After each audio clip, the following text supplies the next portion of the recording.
انسان کو جو مشکلات آتی ہیں نا، اگر کسی شخص کو پتہ چل جائے نا کہ یہ سامنے والا پل میں نے گزرنا ہے تو اس پار میری اپنی جائیداد شروع ہو جائے گی، تو وہ پل گزرنا اس کے لیے مشکل نہیں رہتا۔ اگر کسی کو پتہ چل جائے کہ بس یہ 2 سڑکیں ہیں میں نے عبور کرنی ہے، پھر میرے لیے سفر آسان ہو جائے گا، تو وہ جھٹ پٹ گزر جاتا ہے، نہ دھوپ دیکھتا ہے، نہ تھکاوٹ دیکھتا ہے، نہ رش دیکھتا ہے، نہ گاڑیوں کی ریل پیل دیکھتا ہے، گزر جاتا ہے۔ اللہ کریم نے فرمایا بندہ مومن جان لے، اگر میں تجھے ایک مشکل دوں گا تو میں تجھے کتنی آسانیاں، چلے سارے بول دیں کتنی جی، کتنی اللہ تعالیٰ آسانیاں دے گا؟ 2 آسانیاں۔ ہم لوگ اچھا جب ہمارا ذہن بن جاتا ہے نا کمزوری کا، ہمارا جب مزاج بن جاتا ہے مایوسی کا، پھر معاملہ ذرا ہمارے لیے گمبھیر ہو جاتا ہے۔ اگر ہم یہ ذہن بنائے نا کہ مشکل میرے اللہ کی طرف سے آئی ہے تو وہ مجھے آسانی بھی ضرور عطا کرے گا، تو پھر اللہ ضرور ہی آسانیاں عطا فرماتا ہے۔ اور جو مشکلات زندگی میں آتی ہیں نا، حضرت مولا علی شیر خدا رضی اللہ تعالیٰ عنہ کا بڑا خوبصورت فرمان ہے۔ حضرت علی فرماتے ہیں جب تجھے مشکل آتی ہے تو وہ تجھے رب کا پتہ بتانے آتی ہے، وہ تجھے اللہ کا پتہ بتاتی ہے، اس لیے کہ جب تو سارے اسباب کر لیتا ہے، جو ضرورت ہوتی ہے پوری کرتا ہے، تندرست ہو کے وہ کام کرتا ہے، پھر بھی کام نہیں ہوتا، تو اس کا مطلب ہے کرنے والا تو نہیں، کرنے والا کوئی اور ہے جو کام کرنے والا۔ تو بھائی مشکلات کے بعد جو اللہ آسانی دیتا ہے، حضرت ابراہیم کو آگ میں بھی پھینکا گیا، حضرت ابراہیم علیہ السلام کو ستایا بھی گیا، نکالا بھی گیا، لیکن جب ان مشکلات سے گزرے تو میرا رب فرماتا ہے وَإِذِ ابْتَلَىٰ إِبْرَاهِيمَ رَبُّهُ بِكَلِمَاتٍ فَأَتَمَّهُنَّ قَالَ إِنِّي جَاعِلُكَ لِلنَّاسِ إِمَامًا۔ کہا جب ابراہیم پورے اترے تو پھر ہم نے انہیں امام بنا دیا۔ یا اللہ کس طرح کی امامت دی؟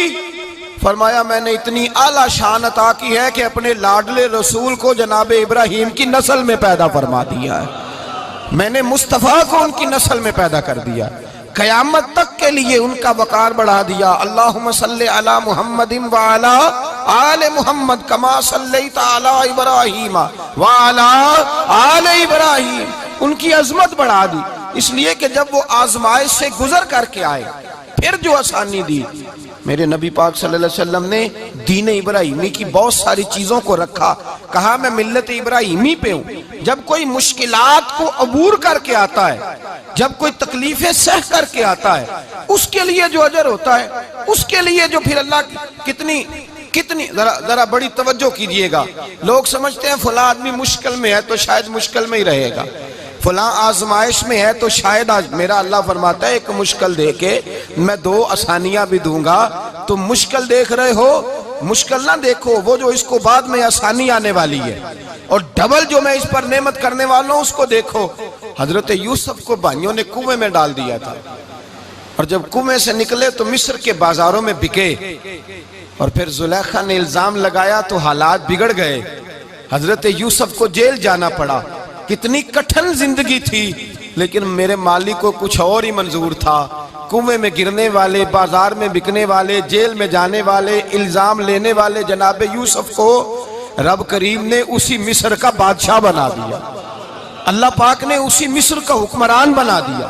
یاری تیری سونا پر ازمیشاں تیریاں اگ، اے سونا پرکھیا جاوند آئی پہلو نال اگاں دے لگ، اس کے لیے تھوڑا سا جتن کرنا پڑتا، تھوڑے کٹھن حالات سے گزرنا پڑتا، تھوڑی آزمائشوں کا روپ دیکھنا پڑتا۔ ہم چاہتے ہیں کہ ہمیں چھیڑے کوئی نہ کوئی تکلیف نہ آئے، کوئی آزمائش، یہ ہو نہیں سکتا میرے بھائی۔ نامی کوئی بغیر مشقت نہیں ہوا، 100 بار جب عقیق کٹا تب جا کر نگی ہوا۔ ہم چاہتے ہیں کہ ہمیں کچھ بھی دقت نہ آئے، مشکلات نہ آئے، اور مشکلات تو انسان کو سنوارتی ہیں بھائی، وہ تو نکھارتی ہیں۔ کبھی پوچھا کرو جا کر کے کسی گندم کے دانے سے کہ تو کہاں سے ہو کے آیا ہے، کہاں سے نکل کے آیا ہے، تو وہ بتلائے گا کہ بڑے مشکل مراحل سے گزرا ہوں، اور پھر اللہ نے مجھے طاقت دی ہے کہ میں انسان کے وجود کا حصہ بناؤں۔ تو بھائی کٹھن مراحل، آزمائشیں، تکلیفیں، یہ انسان کو بڑا انسان بنا دیتی، یہ اس کے لیے ترقیوں کا پیش خیمہ ہوتی۔ ہمارے جوان پریشان ہو جاتے ہیں، عورتیں خاص کر کے اس بات پہ توجہ کریں، وہ بڑی جلدی غم لے جاتی ہیں، وہ کہتی ہیں جانے میرا کچھ ہوگا ہی نہیں، جانے میرا کچھ ہو ہی نہیں سکتا۔ میرے بھائی درجنوں اور بیسیوں لوگ ایسے ہیں جن کی اولادیں نہیں تھی، لیکن نام ان کا ان سے بھی زیادہ ہے جو بڑے بڑے صاحب اولاد۔ حضرت خواجہ معین الدین اجمیری کو جانتے ہیں آپ لوگ؟ نہیں، جو جانتے ہیں وہ بولیں۔ جانتے ہیں جی؟ لو جی کافی سارے جانتے ہیں، تھوڑے جی رہ گئے نا مگر جانتے ہیں نا خواجہ صاحب کو؟ ان کے کسی بیٹے کو جانتے ہوں؟ نہیں جانتے، نہیں جانتے، نہیں جانتے آپ ان کے بیٹے کو۔ حضرت خواجہ معین الدین اجمیری رحمۃ اللہ تعالیٰ علیہ کے بیٹے کو نہیں جانتے، لیکن ویسے آپ ہندوستان میں کسی آدمی کو چھیڑ کے دیکھیں وہ کہے گا میں خواجہ صاحب کا روحانی بیٹا ہوں۔ میرے بھائی یہاں لوگ پریشان ہو جاتے ہیں کہ اولاد ہوگی تو یہ ہوگا، فلاں ہوگا تو یہ ہوگا۔ بھائی ایسی کوئی بات نہیں، میرے پاس پیسے ہوتے تو میرا ابا بیماری سے فوت نہ ہوتا۔ جو مالدار ہوتے ہیں تو کیا وہ بچ جاتے ہیں؟ حضرت اسرائیل انہیں چھوڑ جاتے ہیں؟ او خدا کے بندے تو کیسی بات کر رہا ہے؟ یاد رکھ، یہ جو آزمائشیں ہوتی ہیں، یہ جو تکلیفیں ہوتی ہیں، یہ جو تھوڑے سے مشکل حالات ہوتے ہیں۔ حضرت یونس علیہ السلام کی دوستی ہوگی حضرت جبریل امین سے، تو جناب جبریل ملنے آئے۔ حضرت یونس علیہ السلام فرمانے لگے جبریل میرا دل کرتا ہے مجھے اس بندے کی ملاقات کرا جو اللہ کا سب سے زیادہ عبادت گزار بندہ ہے۔ حضرت جبریل امین لے گئے دور دور فلسطین کے علاقے میں، اور لے جا کر ایک بندے سے ملاقات کرائی جس کی دونوں آنکھیں بھی کوئی نہیں تھی، دونوں بازو بھی کوئی نہیں، دونوں پیر بھی کوئی نہیں، اور اس بندے کی زبان پر لفظ بڑا کیا جاری تھے، یا اللہ تیرا شکر ہے، یا اللہ تیرا، بول کے کہیے یا اللہ تیرا، اے اللہ تیرا شکر ہے۔ شکر شکر کر رہا تھا۔ حضرت جناب سیدنا یونس علیہ السلام کہنے لگے میں نے تجھے عبادت گزار کو ملانے کو کہا تھا، تو کہاں لے آیا؟ تو حضرت جبریل کہنے لگے یا یونس، یہ ہر چیز جانے کے باوجود اپنے رب کی رضا پہ راضی ہے۔ اس وقت دنیا میں نبیوں کے بعد جس سے اللہ سب سے زیادہ پیار کر رہا ہے وہ یہی بندہ ہے، یہ اپنے رب کی رضا پہ راضی ہے۔ مانا کہ جب اس حال میں راضی ہے تو بس ٹھیک ہو گیا، ٹھیک ہو گیا۔ وصل اچھا ہے نہ فراق اچھا ہے، بس جس حال میں محبوب رکھے وہی حال اچھا ہے۔ بس جس حال میں انہوں نے رکھا بات ٹھیک ہو گئی۔ اس میں اب انسان شکوہ کرتے پھرے کہ یہ کس طرح ہے وہ کس طرح، اپنے آپ کو مطمئن رکھا۔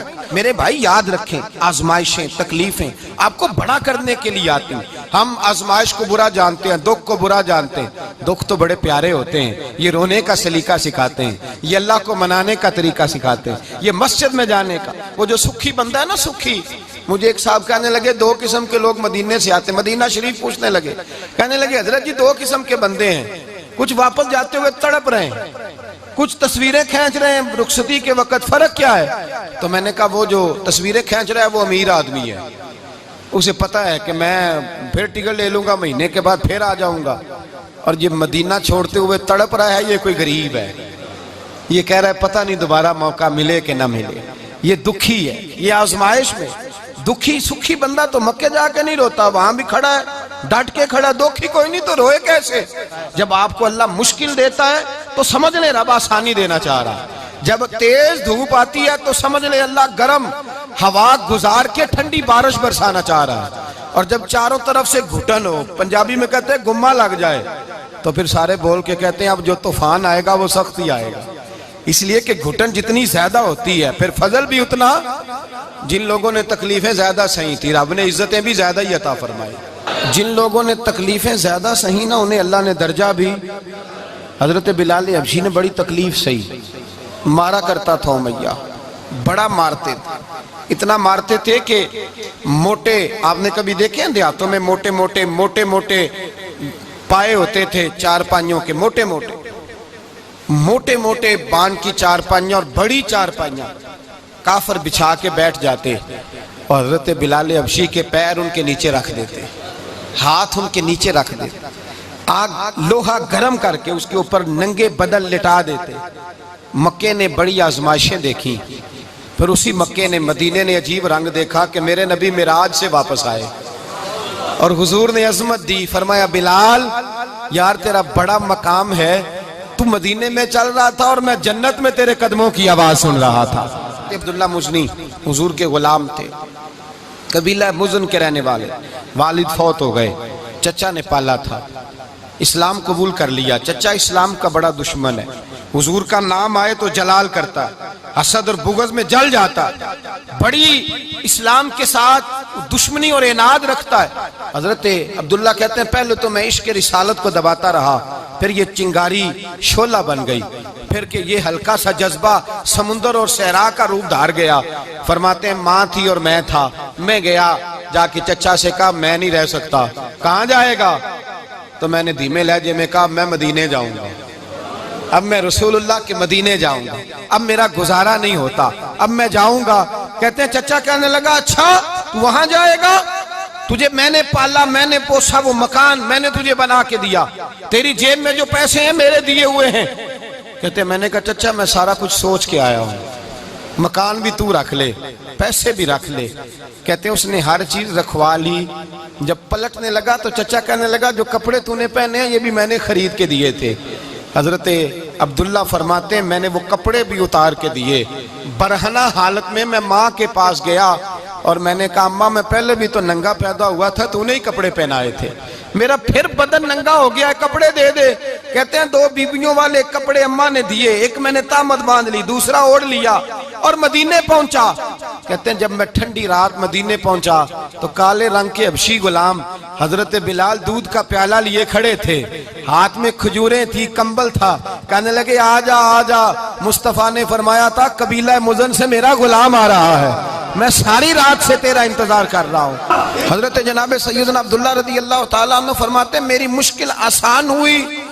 فرماتے ہیں مجھے مدینے میں اعزاز مل گیا, مجھے عزت مل گئی, ہر آدمی میری قدر کرنے لگا. گویا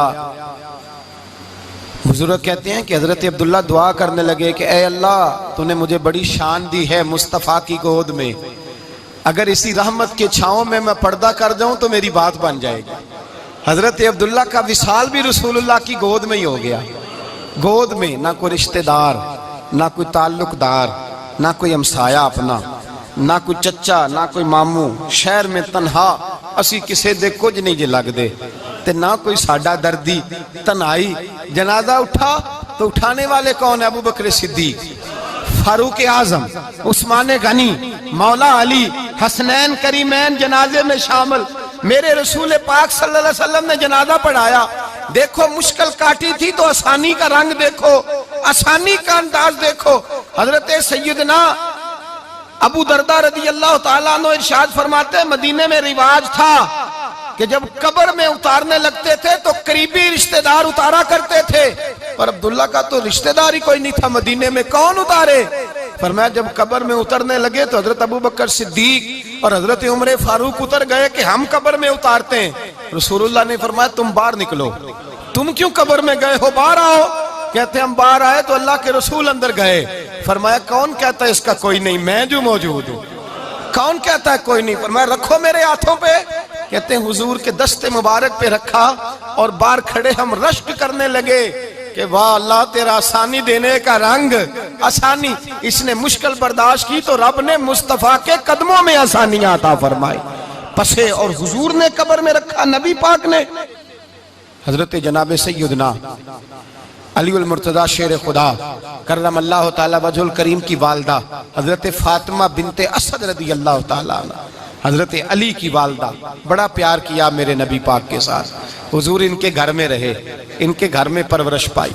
حضرت علی کہتے ہیں میری اماں پہلے رسول اللہ کا خیال رکھتی, غربتوں کے زمانے میں نبی پاک کا ساتھ دیا.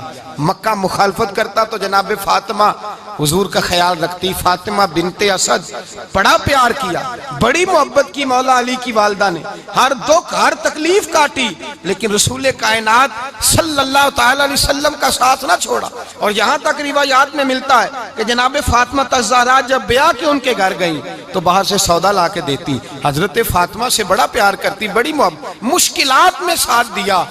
جب وصال ہوا تو فرماتے کوہرام مچ گیا مدینے میں. لوگ منتیں کرتے تھے کہ حضور کا ایک بال مل جائے تو قبر میں بخشش کا سامان ہو جائے گا. رسول پاک نے فرمایا جب جناب علی کی والدہ کو غسل دے لو تو کفن پہنانے سے پہلے میرے پاس آنا. کہتے ہیں جب غسل دے لیا تو عرض کی حضور غسل ہو رہا ہے, کفن کا کیا کرنا ہے؟ حضور اندر گئے, قمیض بدلی اور جو کرتا پہنا ہوا تھا اتار کے دیا. فرمایا وہ علی کی ماں نہیں میری ماں ہے, اس نے میرے لیے بڑی تکلیفیں صحیح ہیں, بڑی مشکل دیکھی ہے. فرمایا اس طرح کرو میرے کرتے میں اسے کفن دو. حضور نے جنازہ پڑھایا, اپنے کرتا لباس مبارک میں کفن دلایا. پھر جب وہ دفن ہوئی تو حضور قبر پہ کھڑے ہوئے, کھڑے ہو کے فرمایا اے اللہ اپنے سارے نبیوں کے وسیلے سے اور میرے وسیلے سے میری اماں کی بخشش فرما دے۔ پھر جو آسانیاں ملی ان لوگوں کو تو ان کی قبروں تک آسانیاں ملی، پھر ان کو قیامت تک کے لیے آسانیاں ملی جنہوں نے مشکلات کو دیکھا۔ اور بھائی جو سوئے رہے، جو آرام کرتے رہے، جنہوں نے مناسب ہی نہ سمجھا کوئی کٹھن مرحلہ طے کرنا، جنہوں نے کہا نا نا نا نا ہم تو سکھ کے ساتھی ہیں، ہم تو سکون کے ساتھی ہیں، بھائی ہم تو سلوٹ کے ساتھی ہیں، جب موجیں لگیں گی تو دوڑ کے پہنچیں گے، کہیں گے ہمارا بھی تعلق بنتا ہے، ہماری بھی رشتہ داری ہوتی ہے، ہمارے بھی رابطے ہوتے ہیں، پھر دوڑ کر کے پہنچیں گے۔ اصل ساتھی وہ ہوتا ہے جو دکھ کا ساتھی ہوتا ہے، آزمائش کا ساتھی، مشکلات تجھے اونچا اڑاتی۔ حضرت سلمان فارسی کہتے ہیں میں نبی پاک کی تلاش میں نکلا تھا، حضور کی تلاش میں نکلا، اور میں نے کئی سال حضور کو ڈھونڈا، کبھی ایک دروازے، کبھی ایک دروازے، کبھی دوسرے دروازے، کبھی تیسرے دروازے۔ فرماتے میں شہزادہ تھا پر بکتا بکاتا مدینے آیا، میں نے نبی پاک کی تلاش میں یہودیوں کی غلامی بھی کی، تیری تلاش میں پھرا میں جنگل پہاڑ اور دشت میں۔ فرماتے ہیں بڑی تکلیف کاٹی، بڑی آزمائش دیکھی، لیکن اس دن مجھے سارے دکھ بھول گئے، اس دن میری ساری تکلیفیں آسانیوں میں بدل گئی، جس دن میرے نبی نے میرا بازو تھام کے کہا سلمانو منا اہل البیت، فرمایا سلمان کو تو میں نے اپنی اہل بیت میں شامل کر لیا ہے۔ فرماتے اتنی بڑی فضیلت کہ میں رسول اللہ کے خاندان میں جا شامل ہوا۔ تو بھائی یاد رکھیں، جب آپ کو مشکل آتی ہے تو آپ کو آسانی دینے کے لیے